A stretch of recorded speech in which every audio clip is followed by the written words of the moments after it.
Welcome to the Ageless Woman Podcast, where modern science meets timeless self-care for limitless vitality. I'm Dr. Cindy Groh, a board-certified nurse practitioner and the founder of My Venus Club. This is a space for women who are ready to understand what's actually happening in their bodies and finally get real answers.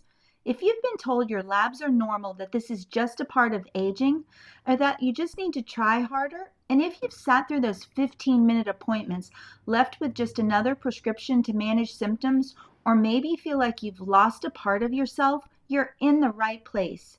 Before we begin, just a quick note. This podcast is for educational and informational purposes only and is not intended to replace personalized medical advice, diagnosis, or treatment. Always consult with your healthcare provider regarding your individual health needs.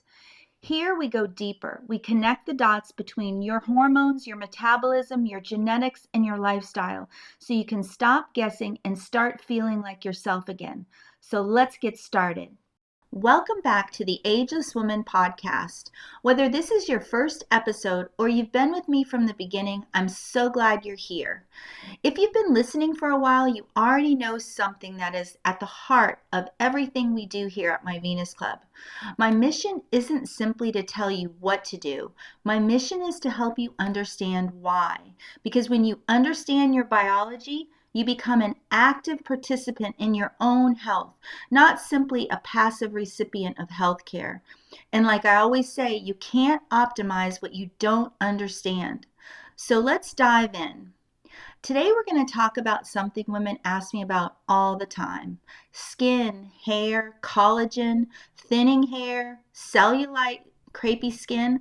All of those changes we may begin noticing as our bodies move through perimenopause, menopause, and healthy aging.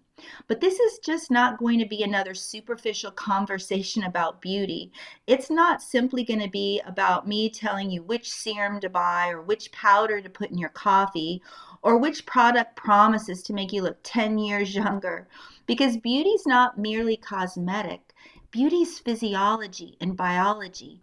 And in many cases, changes in your hair and your skin may be some of the earliest visible signs that something inside your body is asking for support.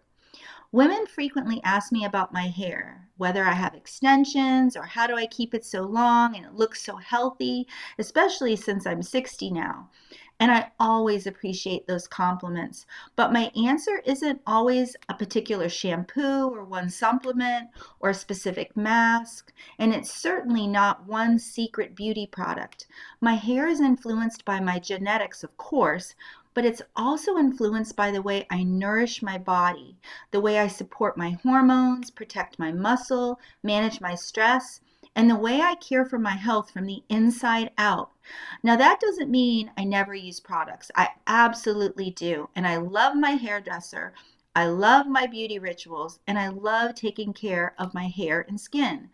About once a month, I use a mixture of organic avocado oil and organic aloe, and I mix it together after I get out of the shower, and I soak my hair in it in a nice warm towel, and I just let it sit for an hour or two, and I just enjoy. It's so nourishing for your hair. It's all natural, and it gives an opportunity to slow down and care for yourself. But no topical product can compensate for the body that is depleted of protein. That's right. When your body is depleted, it can't optimize the way it looks. If you're struggling with thyroid dysfunction, if you're experiencing significant hormone changes or living in a constant state of stress, or maybe, again, just missing those nutrients to build healthy tissue. And that's where I want our conversation to really begin, because your body whispers well before it starts screaming. And sometimes that whisper is fatigue or poor sleep. Sometimes it's changes in your menstrual cycle. Sometimes it's brain fog. And sometimes it's the beginning of your hair starting to shed, your nails beginning to break, or your skin suddenly feeling drier and thinner. I once began working with a woman whose hair had become so thin that she no longer wanted to wear it down. She had begun arranging her hair carefully in a way to conceal areas to her scalp that were becoming more visible, And like so many women, she assumed this was just simply part of aging, or she thought she needed a better shampoo or serums or a certain product, or maybe even extensions. But when we looked deeper, we found that her body needed much more than a cosmetic solution. Her hormones were no longer providing the same support. Her protein intake was far too low. She had several nutritional deficiencies, and she was under significant stress. Her body was not receiving the building blocks it needed to create healthy hair. And as we begun supporting her health more comprehensively, her nutrition improved, hormones were addressed properly, stress physiology was supported, and her body became better nourished. Over time, her hair became stronger and fuller. Not overnight. Biology rarely changes overnight, but her body responded when it finally received the support that it had been asking for. That's why I want you to remember this. Beauty's not something you simply apply, it's something your biology creates. And sometimes the changes you see in the mirror are not flaws that need to be hidden, they're information. They're what your body is trying to communicate with you. So let's begin with hair, because hair is actually very fascinating. We often think of hair as something that simply grows continuously, but every individual hair follicle moves through its own biological cycle. There's a growing phase, a transition phase, a resting phase, and eventually a shedding phase. The longest phase is called the anagen phase. This is the active growth phase, and during anagen, cells inside the follicle divide very rapidly and create the hair shaft. Depending on genetics, age, hormones, nutrition, and your overall health, a scalp hair may remain in its growth phase for several years. Then the follicle enters a brief transition period called catagen. That's where growth slows down and the follicle begins to shrink, and the hair prepares to move into its resting phase called the telogen phase. Eventually, the hair is released during the exogen phase, which is the shedding phase. Losing some of your hair every day is very normal. Most of us naturally shed a certain number of hairs as follicles move through their individual cycles. The concern begins when too many follicles are pushed into the resting and shedding phase at the same time. This can lead to a condition called telogen effluvium, and this is where the conversation becomes very important. Telogen effluvium can occur after an emotional stressor, significant illness, high fevers, viral infections, surgery, rapid weight loss, very low calorie dieting, nutrient deficiencies, thyroid changes, and significant hormonal shifts. And the shedding may begin immediately. In many cases, women notice increases of hair loss several weeks or even months after the original trigger. And that delay can make it difficult to connect the shedding with what happened earlier. A woman might say, I was sick 3 months ago, but I feel better now. Why is my hair falling out all of a sudden? I started losing weight months ago, but my hair is changing now. That's because hair reflects biology over time. Your body is constantly making decisions about where to direct its energy and resources. And when the body perceives stress or starvation or illness or inadequate nutrition, inadequate rest and recovery, your brain, your lungs, your heart, your immune system, all your vital organs become prioritized over your hair. I sometimes describe the skin, hair, and nails as luxury tissues. Your body creates them beautifully when resources are available, but during periods of physiological stress, the body may direct those resources towards the symptoms that they consider more urgent. That doesn't mean your body is failing you. It means your body is protecting you. The shedding is not betrayal. It's simply a message. Your hair follicles are among the most metabolically active structures in the body. The cells involved in creating hair divide rapidly, which means they need a dependable supply of energy, oxygen, amino acids, vitamins, minerals, and healthy cellular signaling. That's why changes in nutrition, hormones, thyroid, stress, or even metabolism can become visible in the hair.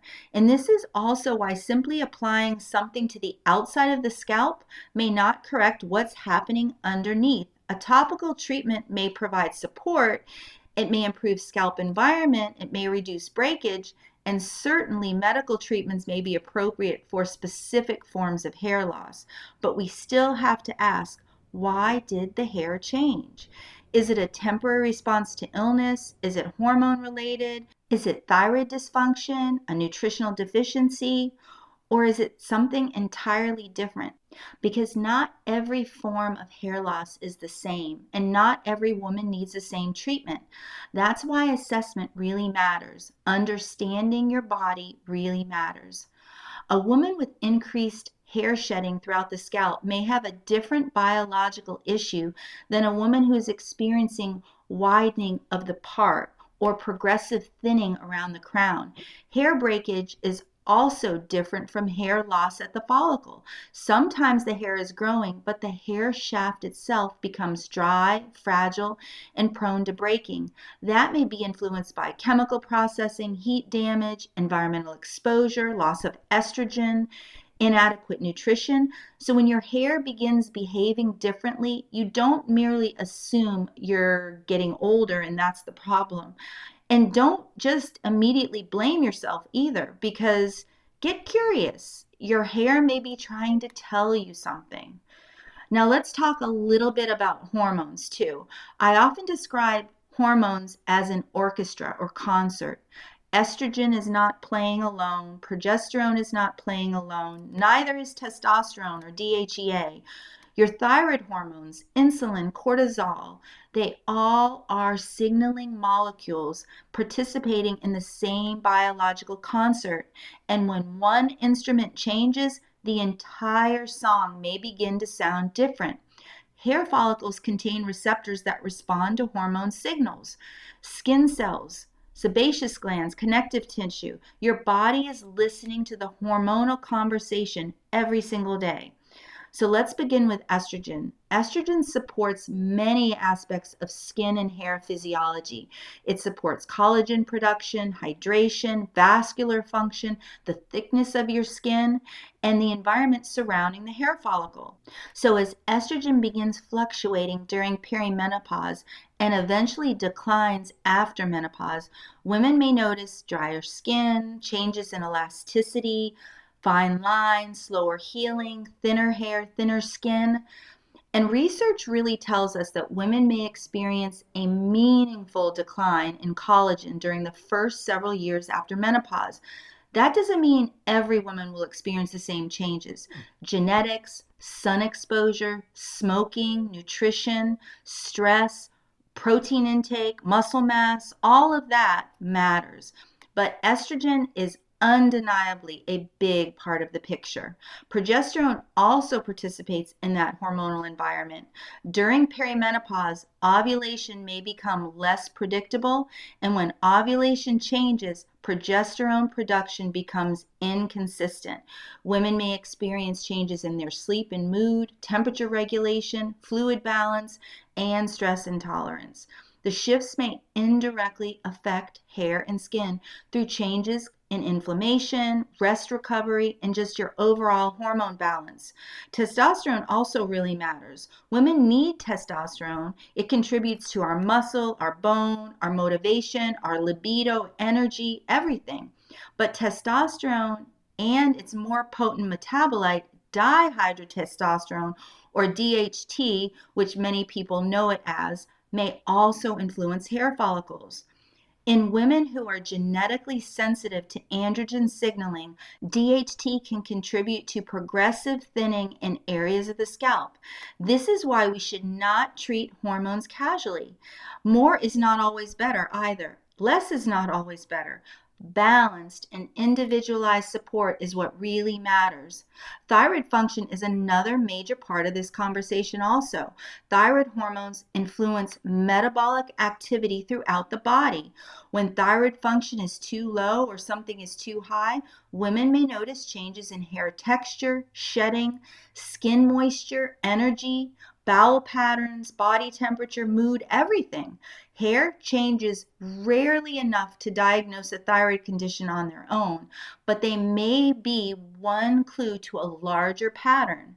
Then we have to look at cortisol. Cortisol is very essential. It helps regulate energy availability, blood pressure, immune function, and response to stress.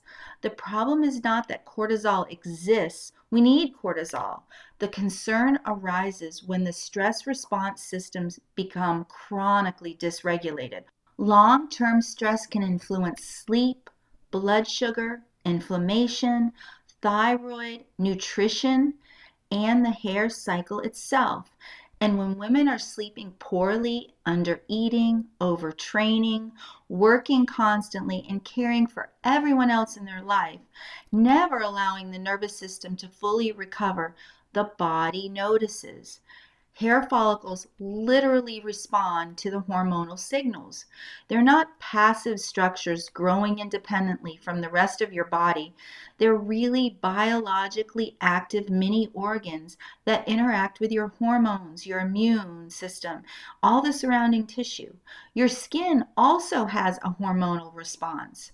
That's why hormonal transitions can change oil production, hydration, pigmentation, collagen, and even the way wounds heal. Now, that doesn't mean every woman experiencing thinning hair or dry skin should begin hormone therapy. Hormone therapy must be individualized. It's not appropriate for every person, and timing absolutely matters. Formulation matters. The route and administration matters. Medical history matters. And your risks and your individual goals really matter. But women deserve to understand that hormones may be one part of the biological picture.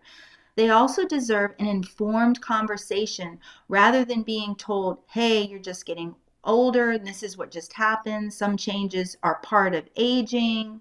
It just doesn't mean we stop asking questions. It means we understand the changes more clearly so we can decide what support is needed and what's appropriate.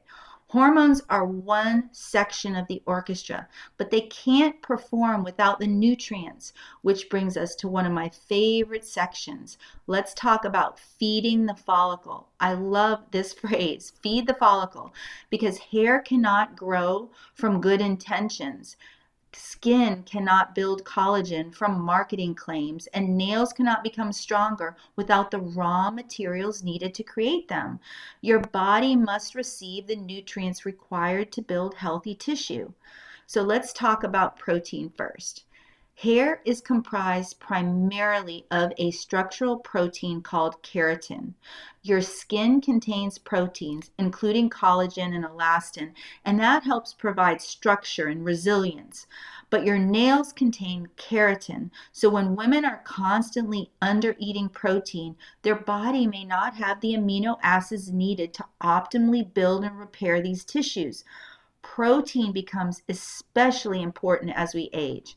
With age, the body becomes less responsive to small amounts of protein. This is sometimes described as anabolic resistance.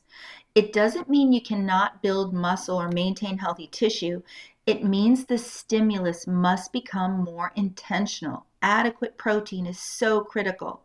Distributed throughout the entire day, combined with resistance training, becomes increasingly important. And I want to emphasize something. Collagen powder is not a complete replacement for dietary protein. Collagen can provide specific amino acids that support connective tissue. It may be a useful addition for some women, but it doesn't provide the full amino acid profile required for muscle protein synthesis. So please do not count on a scoop of collagen as your entire breakfast and assume your protein needs have been met. Your body needs complete nutrient-dense protein sources. Depending on your preference, those may be things like eggs or fish, poultry, lean meats, Greek yogurt, cottage cheese, beans, lentils, and thoughtfully combine plant proteins. The right amount will vary based on your body size, age, activity level, kidney health, medical history, and your goals.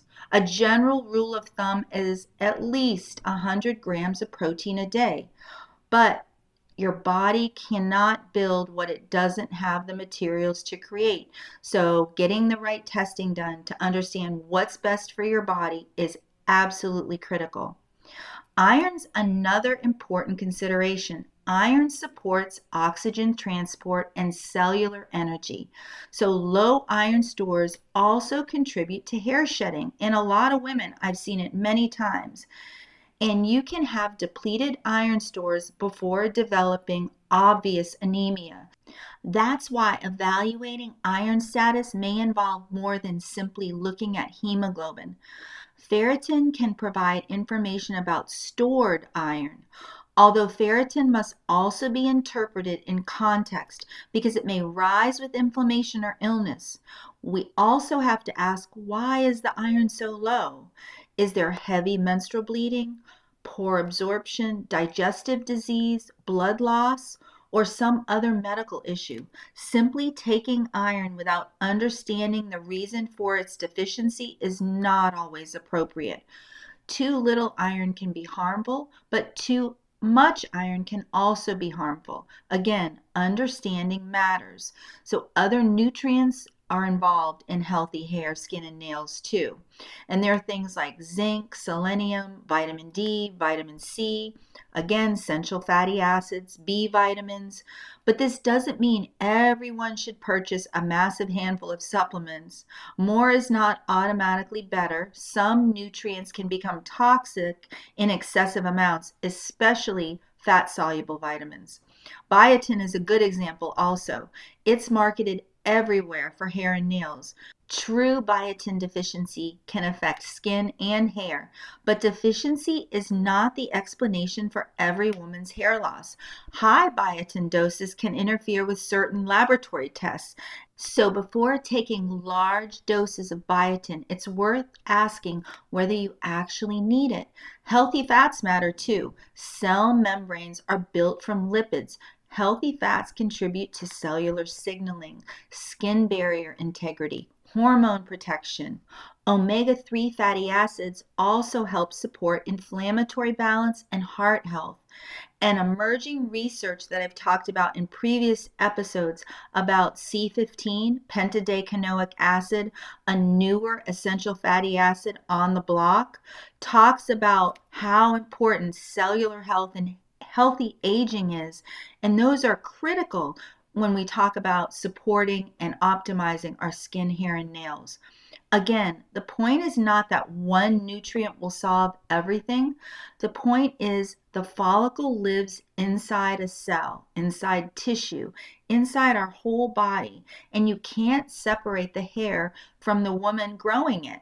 Now let's talk about rapid weight loss and GLP-1s. This is a really important topic. GLP-1 medications are powerful clinical tools for the right person. With appropriate medical oversight, we can support weight loss in a very safe way, improve glycemic control, and reduce health risks. But a medication that decreases appetite can also make it easier to consume too little protein, fewer calories, and fewer nutrients. So if someone loses weight rapidly without protecting muscle and nutrient intake, the body may interpret the experience as a physiological stressor. Hair shedding can then occur, muscle may be lost, and strength can decline. and the woman may become smaller without becoming metabolically healthier. This is what I sometimes refer to as the skinny fat problem. The scale goes down, but muscle goes down with it. And muscle is not a cosmetic decoration. Muscle is metabolic tissue. It protects glucose regulation, supports bone, posture, balance, and overall contributes to healthy aging. So whether weight loss occurs through healthy lifestyle changes, medication, surgery, or another intervention, we have to protect nutrition. We have to protect protein and muscle. Our gut really matters too. You can consume beautiful nutrients, but you still have to digest and absorb them. Digestive health is so critical. It influences iron levels, B vitamin levels, zinc, protein, fat absorption, and overall inflammatory balance. The gut microbiome also participates in the metabolism of hormones, including estrogen. A group of gut bacteria and related genes involved in estrogen metabolism is sometimes referred to estrobolome. Now, this doesn't mean every hormonal issue begins in the gut, but it reminds us that the body is interconnected. Hormones affect the gut. The gut affects nutrient absorption. Nutrients affect the hair follicle. Stress affects digestion, and sleep affects hormones. And every system is participating in the same conversation. Your body continually prioritizes where nutrients and energy are used. When resources are limited, the body supports immediate survival before it invests in non-essential tissues such as long, thick, beautiful hair and nails. That's why restrictive dieting may appear to be working on the scale while quietly creating problems beneath the surface. You may not notice the cost immediately, but your body keeps the receipt, so to speak, and several weeks or months later, you may see that receipt in your hairbrush, your energy, your muscle mass, your skin tone. So feed the follicle, ladies, feed the follicle. Now we need to talk about muscle, because this is a part of the beauty conversation that women are rarely told. Muscle supports the way our entire body looks, moves, and ages. It supports our posture, our shoulders, back, arms, legs, our booty, our neck, and the way we carry ourselves when we enter into a room. Muscle supports our metabolism, our insulin sensitivity, our bone health, our balance, our overall independence and vitality. Beginning in adulthood, we can gradually lose muscle mass and strength if we don't actively work to preserve it. This age-related muscle loss is called sarcopenia. The process can accelerate during periods of inactivity, illness, undernutrition, rapid weight loss, hormone transition, all of those things.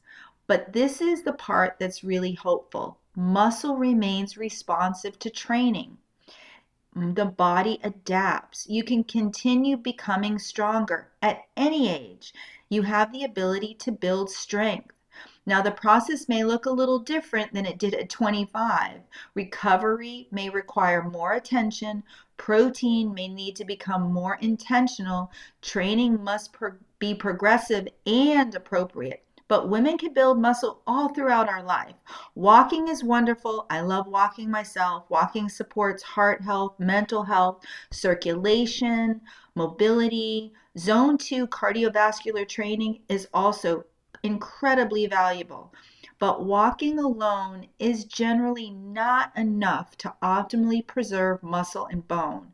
Women need resistance. We need strength training, and that may involve free weights, machines, resistance bands, your own body weight. Your body is so smart, it adapts to the demands we place upon it. If there's no meaningful resistance, there is less reason for the body to maintain metabolically expensive muscle tissue. And here's where beauty and health really meet.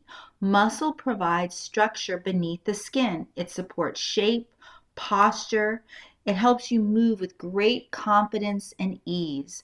But when muscle declines, the skin appears looser because there's less supportive tissue underneath it. That doesn't mean strength training erases every wrinkle or eliminates cellulite, but it really helps create a strong foundation. Collagen and muscle are not the same tissue either, but both respond to the internal environment. Both depend on adequate nutrition, hormones, they're affected by inflammation, and both are affected by how we use or fail to use our bodies. Now let's talk about cellulite. Cellulite is extraordinarily common. The vast majority of adult women have some degree of it.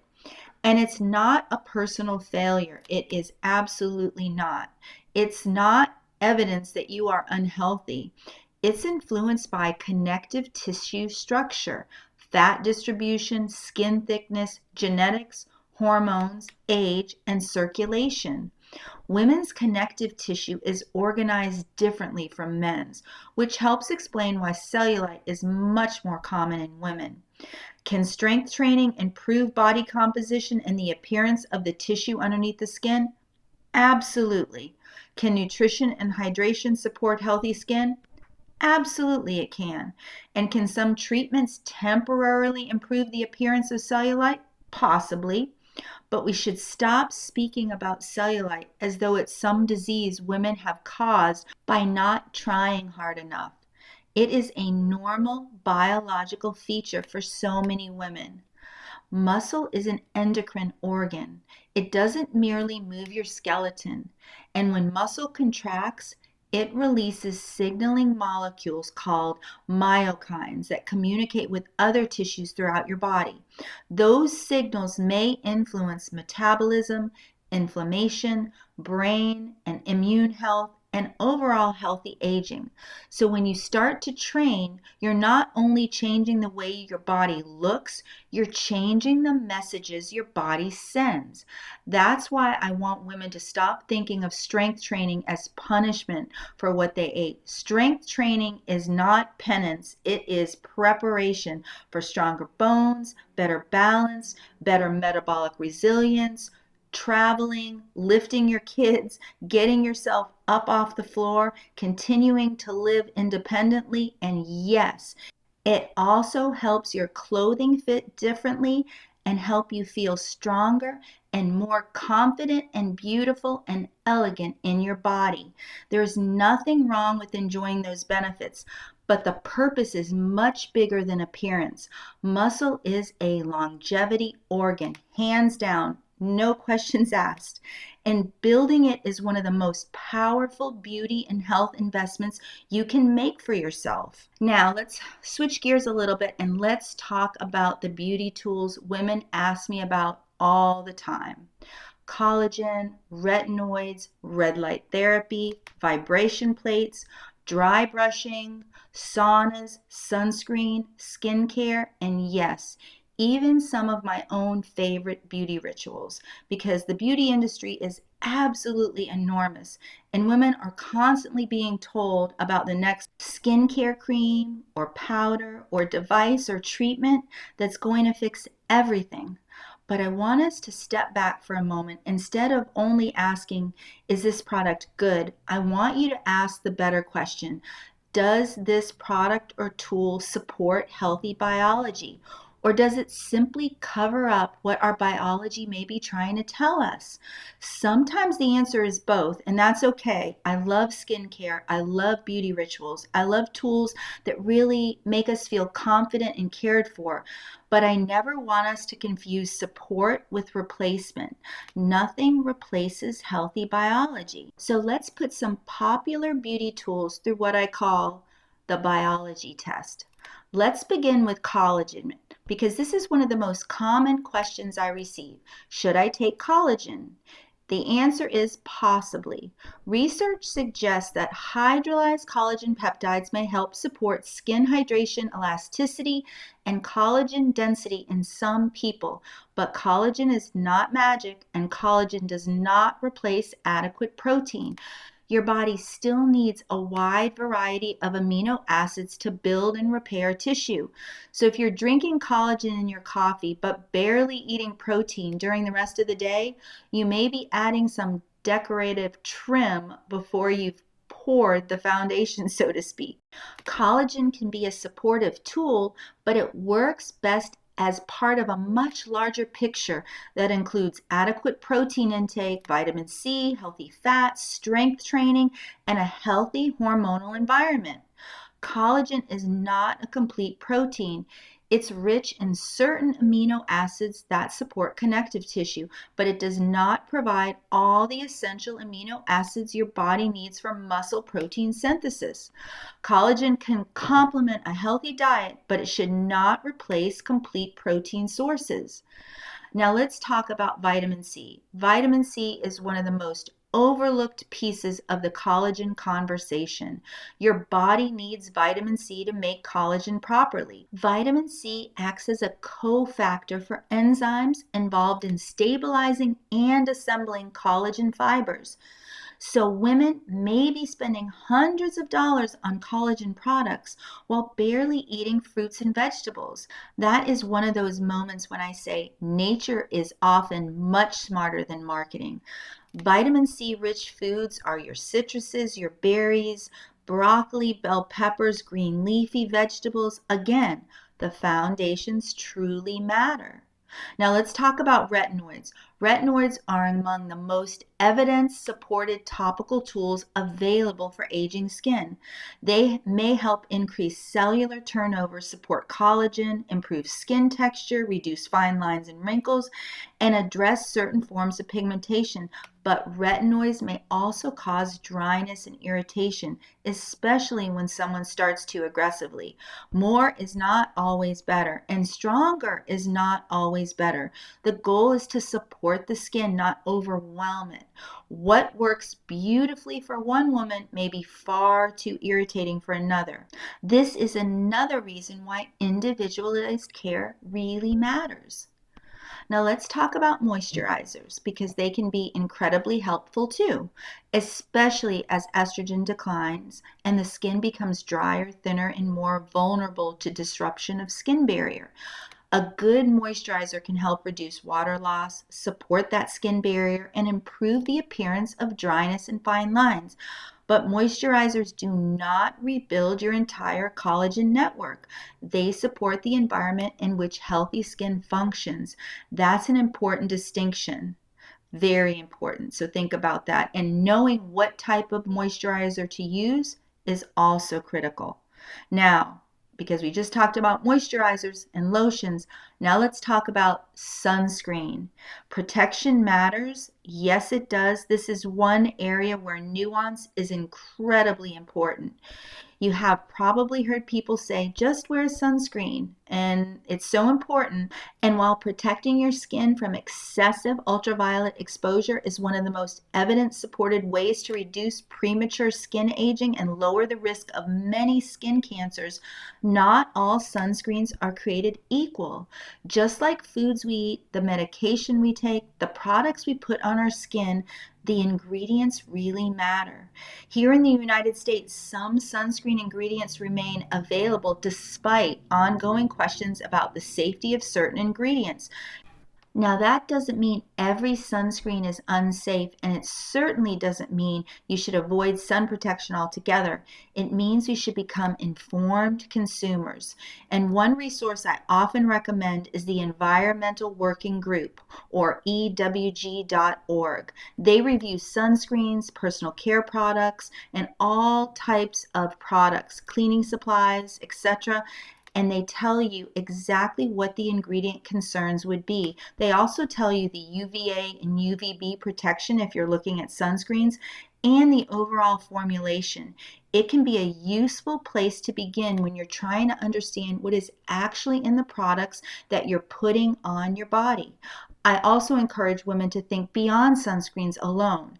Healthy sun habits also include seeking shade during those peak ultraviolet hours, wearing protective clothing, which often works much better and much safer than sunscreens, and using wide-brimmed hats. Those are all so important. It's about thoughtful protection, and it's about paying attention to what we put on our bodies just as carefully as what we put in our bodies. Now let's talk about red light therapy, because this is where the science becomes especially interesting. Appropriately dosed red or near infrared light may be influencing mitochondrial activity, cellular signaling, inflammation, wound healing, and collagen production. And once again, we are back to the mitochondria, because so much of healthy aging begins at the cellular level. I've said that so many times, and it's absolutely the truth, and it's absolutely the foundation of long-term health span. So red light therapy is not simply shining a pretty light on the skin. The proposed benefit is that certain wavelengths may influence how cells create energy and respond to stress. But dosing really matters. Wavelength matters. Distance matters. Treatment time matters. And the device quality really matters. More exposure is not always better. This is still biology, and biology responds to the right dose, not simply the biggest dose. So remember that when you're researching and looking for infrared devices. Now let's talk about vibration plates. Are they magic? No. Are they useless? Absolutely not. Whole body vibration may be very helpful to support balance, muscle activation, and circulation. But the vibration plate does not replace resistance training. It may complement movement, it may support balance work, it may help activate muscles, but the best tools amplify healthy habits. They don't replace them. Now let's talk about dry brushing. That's another beauty and wellness ritual women frequently ask about. It may temporarily increase surface circulation and provide gentle exfoliation and help the skin feel better and smoother. And for some women, they also find it very relaxing and some energizing. But does dry brushing really detoxify your body? No. Your liver, your kidneys, your lung, your GI tract, your lymph system, they all participate in normal detoxification and elimination processes.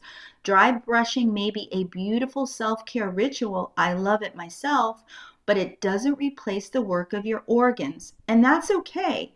Not everything has to do everything. Sometimes a wellness ritual can simply just make you feel good.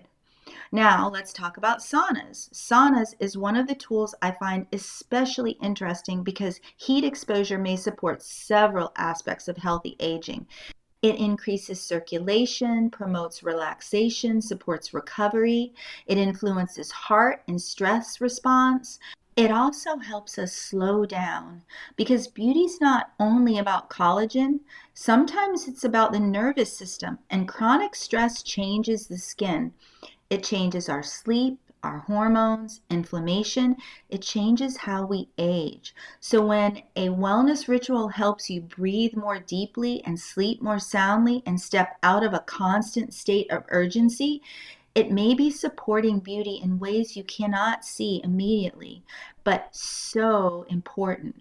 As we bring this conversation to a close, I want to leave you with something I hope you remember long after this episode ends.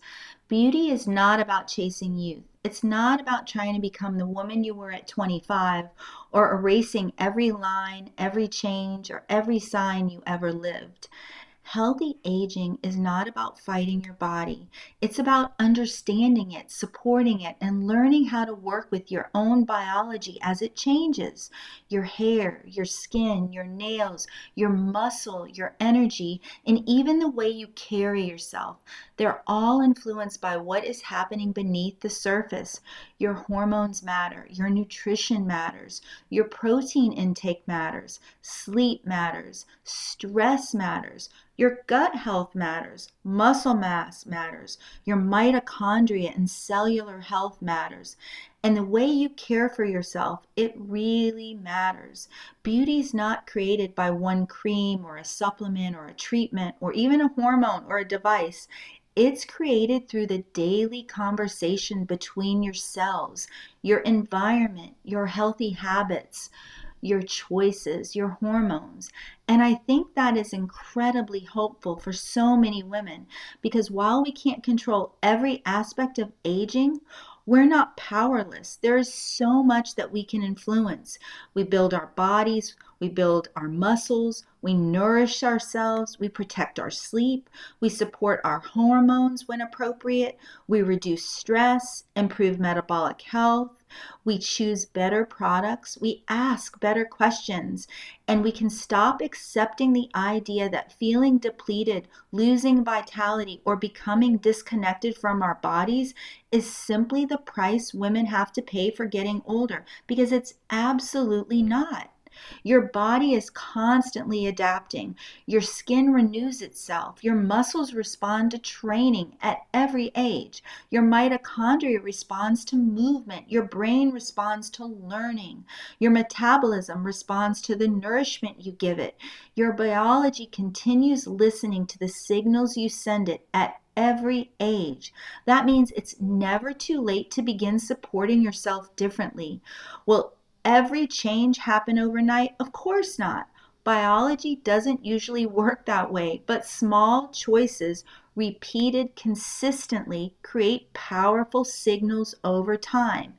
Every protein-rich meal, every strength training session, every night of restorative sleep, every movement you choose to pause instead of push, every time you advocate for yourself, and every time you learn something new about your body, you're sending a message. You're telling your body, I'm still here, I'm still investing in you, I'm still building strength, and I choose vitality. And that, to me, is what ageless living really means. Not pretending time has to stop, but refusing to stop participating in your own health. I also want to remind you that beauty is not a moral achievement. You're not worth more simply because your hair is thick or your skin is smooth or your body looks a certain way. And you're not failing because your body is changing. Your worth has never depended on your appearance. It simply means that you want the outside of your body to reflect the health, energy, and vitality you're working to create within. That is very different from chasing perfection. Perfection keeps moving. Health gives us something real to build. So the next time you notice that your hair is thinning or your skin feels drier, don't immediately criticize yourself. Pause. Get curious. Ask, what might my body trying to be telling me? Could it be my hormones, my thyroid, stress, low protein, nutrient depletion, rapid weight loss, or poor sleep? Could it be a sign that your body needs deeper support? Because symptoms are not character flaws, they're information, and your body's not betraying you, it's communicating with you. That's why my goal is never simply to tell you what to do. My goal is to help you understand why. Because when you understand your biology, you become an active participant in your own health, not simply a passive recipient of healthcare. And like I always say, you can't optimize what you don't understand. So begin with curiosity, support the foundations, nourish your body, build your strength, protect your peace, and choose your tools thoughtfully. Enjoy the rituals that make you feel cared for. And remember, beauty is not something you apply, it's something your biology creates. Thank you so much for joining me for this conversation. I hope you leave today feeling more informed and more empowered, and perhaps a little more compassionate toward the incredible body carrying you through this life. If this episode helped you understand your body in a new way, please share it with another woman who needs to hear it. And if you're ready to take a deeper look at your hormones, your metabolism, your cellular health, your nutrition, and the biology behind how you feel, then learn more at my Venus Club. Until next time, keep asking questions, keep learning, keep building your strength, and keep choosing the life and vitality you want to carry forward, because aging is inevitable, but how we support ourselves along the way can change everything. Thank you for being here with me today. If this episode resonated with you, I invite you to share it with someone who may need to hear it also. And if you're ready to start understanding your body on a deeper level and getting the clarity you deserve, you can learn more about my Venus Club at myvenusclub.com. We offer a limited number of memberships for women who are ready to take a more personalized, in-depth approach to their health. So apply for a membership. There's no pressure, just an opportunity to start a different kind of conversation, one that focuses on you, your body, and what you truly need. Because once you understand your body, everything changes. I'll see you in the next episode.